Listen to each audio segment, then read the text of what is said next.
ఆ బిల్డింగ్ పాతది.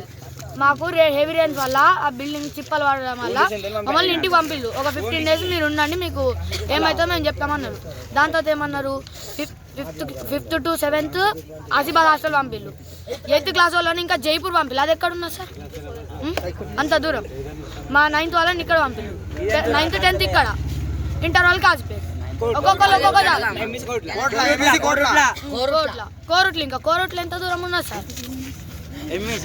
ఎంఈసి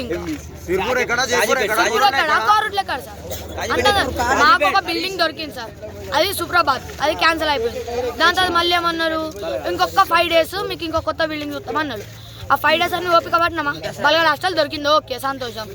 దాని తర్వాత ఏమైంది, అది మొత్తం ఓపెన్ అయింది, క్లీనింగ్ అయిందని ఫోటోలు పెట్టింది, ఇంకా నమ్మేయడానికి. ఓకే క్లీనింగ్ అయింది, అది మేము నమ్ముతాం. దాని తర్వాత ఏమంటారు, ఇప్పుడు అక్కడ వాటర్ లేవు, మీరు అవసరం లేదు, ఇప్పుడు 1 month పడుతుంది. అవసరం అయితే ఇంకా 1 year ఇక్కడ ఉండమంటే ఇక్కడ ఎవడు ఉంటాడు? 1 year చుట్టాలింటికి ఎన్ని రోజులు ఉంటారు సార్ మీరు?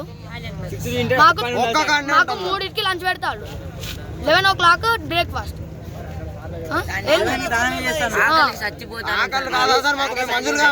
తిని మళ్ళీ మధ్యాహ్నం 3కి ఎవరికి ఆకలి కాదు సార్. సఫిషియెంట్ ఫెసిలిటీ కూడా లేదు ఇక్కడ.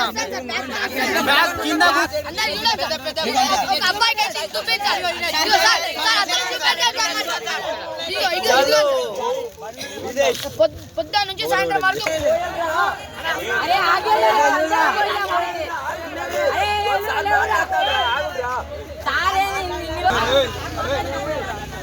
అన్న